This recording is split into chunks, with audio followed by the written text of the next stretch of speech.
It's Meg's plan. Omid stabs Meg's back and confesses whole truth about Endgame. He did not write a word.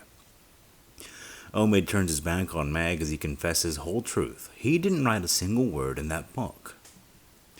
Rick Evers made a startling revelation that casts doubt on the reliability of the scope of the omission. The controversial author of Endgame alleges that Scobie's book went through multiple revisions under the direct guidance of Meghan Markle, uncovering a web of deception and manipulation in the process. These revisions resulted in hundreds of changes that raise serious questions about the integrity of the book. It insists that Scobie must now repay his advance, a request that seemed inappropriate given the circumstances. A Dutch journalist known for being the first to reveal the names of individuals within the royal family allegedly involved in discrimination meticulously dissected the profound changes wide as made towards the book's explosion of range. He used Twitter as his platform to highlight the glaring differences between the newly published version and the original version that had been removed from bookshelves in the Netherlands. Most striking is that the book no longer continues with the same version. Most striking is that the revised, longer version now has the names of two family members who were said to have expressed concerns about the color of Prince Archie's skin. The omission speaks volumes about the book's credibility and the extent to which Scobie may be willing to erase the truth. It's almost as if Meghan herself had red-penned the manuscript and erased potentially embarrassing details. Evers went on to reveal the references to Scobie's sources. They were systematically replaced with references to BBC News. This calculated move raises questions about the reliability of these sources and whether perhaps they were forced into silence, casting doubt on the book's authenticity. The revisions in the Scobie book do not stop there. They expand on the issues related to people of color in the historical context discussed in the book.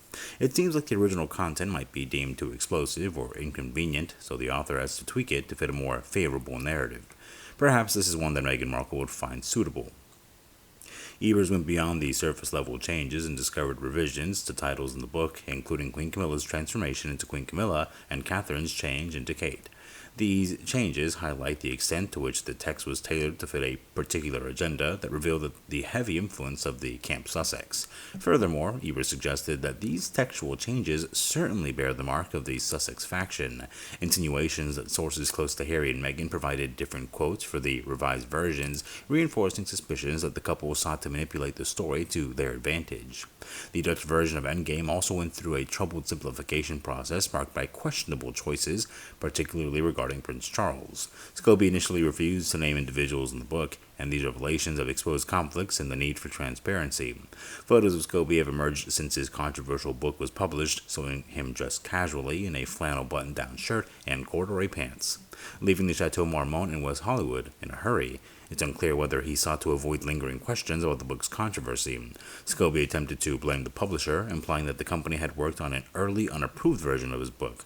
He suggested that the translation be updated for the final version. However, the publisher quickly refuted these claims and publicly asserted that Scobie's account was in fact inaccurate. In addition to Evers' revelations, a source provided details via a blind column that shed light on the challenges Scobie faced in promoting his book despite employing various PR tactics and created many scandals. Scobie's book failed to crack the top 10 in its first week of release. This raises concerns that he may not be able to repay the advance for quite some time, as authors usually only receive royalties after their book sales exceed their initial advance. Furthermore, if Scobie has a royalty-sharing agreement with the co-writer, Meghan Markle, that could further complicate matters.